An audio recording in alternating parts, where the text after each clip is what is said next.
It seems that old traditions of before is actually still relevant inside this manga's universe, despite the fact that so many abilities happened. Some still hang on to that, well, I wouldn't say belief, but that offensive term that some quirks or quirk users that have become a different personality. They're called mutant types, but apparently mutant for some is offensive line. The angry anime fan here with Boku no Hero Academia chapter 220. Actually, this is the time we through the minds of Spinner this time. The Either way, he begins to the angry anime fan here tell you this. So he begins to say before we left off, those who hate chocolates are those sort values. They confront a group of radical cleaners, or CRC for short, something like a mutant exclusionist committee or something like that. They because they very likely they seem to hate mutant type humans. So and it's here we have find out that the word mutant is not really a good word. Uh, and even though Spinner himself says that they use it on a daily basis, it's you must be careful using it in a more formal setting. Is that meant to imply that the word mutant is actually basically the N word for some people, or is it something else? Well, either way, they kill off these cleaners very easily, mind you. Not exactly known why they do that, but very likely because they wanted of to find something they could use money of. So either way, they return to a secluded, apparently an abandoned walking things, where things are beginning to take a little bit worry. Where Spinner actually wonder how long they're gonna live like this. And although the compass is actually proclaiming that if they did, well, work for the 8%, they may have been eating sushi. Um, But now they have put the entire world into jeopardy, or at least Japan, through their villainous acts. I mean, the villain alliance. And now they are, well, internationally wanted.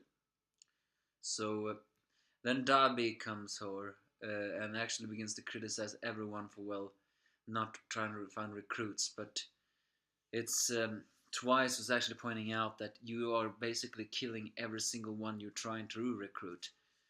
And Darby has his own personality by saying that they are filled with trash and those that living without any counts and goals and ambitions. Well, if you are the illegitimate son, if you are the son of Endeavor, then I think you are one to talk. You just wants to take revenge for what has happened to your life. So, well, Spinner grows radically more frustrated with all of this, and it's revealed this is sometimes a month after Kurogiri had been captured. And it was during this time that Kurogiri passed on something that would said, "This is the power," a device also. But fine, and but it's during this time that Shiriaki also begins to talk about the Doctor, the mysterious ally of All for One. It's We have only seen him briefly, but he apparently is the one who truly created the Nomos. While it appeared that All for Ones were the one who gave them the quirks, it appears that the Doctor was the one who truly created them. Finally, having enough about all of this, he demands to know from Shigeriaki, where are we heading? As he says he is only here because he was inspired by Stain. And it's actually revealed that the Stain fanboy has a tragic past. He grew up in a neighborhood with conservative values, and given the fact that he looked like a lizard guy, probably wouldn't be so shy to admit that people, well, not shy to admit, it probably wouldn't be too wrong to admit that he was deeply prejudiced. After all, he's now a villain, but he technically even looks like a villain as well. And that was so he was filled with nothingness. But then he saw Stain's last stand, where Stain tried to change the world, or at least that's how Spinner saw it. In a way, yes, Stain wanted to change the world. It's just, however, that his radical views on heroes, that some heroes have not to accept money or everything else. It was a very justice-like system, but it was also a system that does not work with real life people, with real life system. And he only loved All Might because he believed All Might was the unbreakable one who would save everything, everything. All the while ignoring that even All Might had to follow the law, but All Might did what he did anyway because that was just the right thing. So it was he wanted to change the world of society, breaking down the barriers of heroism. However, Spinner wants to change this world so that some do not just have to. So he had, so he took what he took from Stain was that you alone cannot wait for the world to change. You have to change the world yourself. That is what Spinner's goal truly has been. So he demands from Shiriaki, why are we in a rut? He believes that Shiriaki, or at least that Shiriaki proclaimed himself that you were going to change the world. So he demands to know, where are we heading? And in a way that is true. Where are Shiriaki and the Villain League heading? All I know is that they're heading towards despair. No, don't get me wrong. They are not getting to despair. They are heading the world into despair. I know that. They are not getting weaker. In fact, I have a very big feeling they're even stronger now than before. But it's still not worth noting that what is actually Shiriaki aiming for now?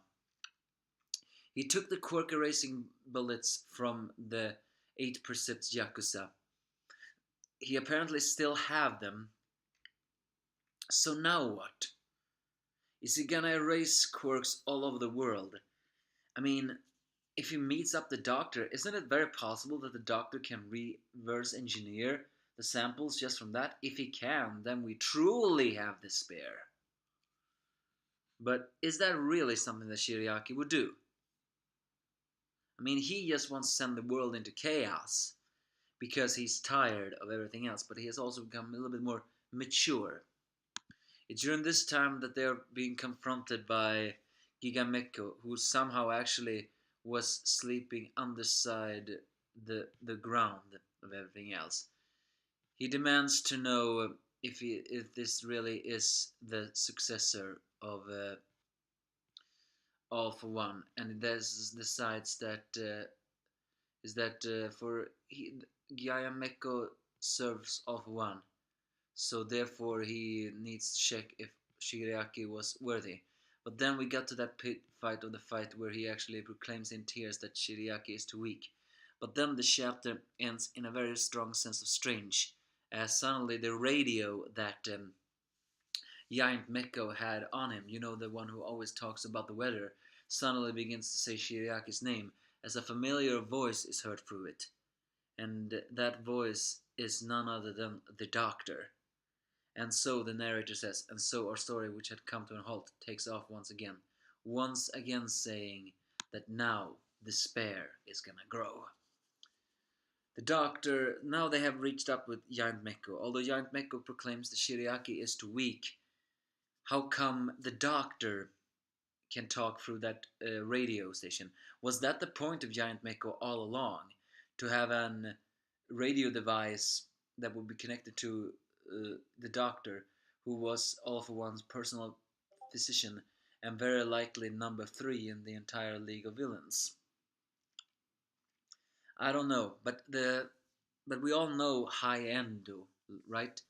Therefore, it was only logical that he will make contact with the Doctor when Shiriaki revealed that the Doctor is the one who created the Nomos. But yeah, this was surprisingly a little bit of a depth chapter. We got a little bit more depth into Spinner's character. Turns out he has been prosecuted. Very likely every single mutant have been that.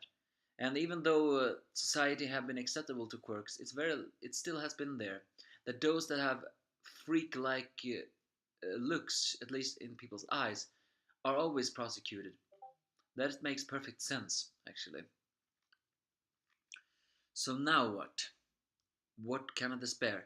Can the Doctor really reverse engineer those drugs that Shiriaki took from Shisaki. I hope not, but I have a feeling he can. After all, despair is always wins. Still, though, there's something that is missing, and I'm not sure what that is. Give me your thoughts if you have any.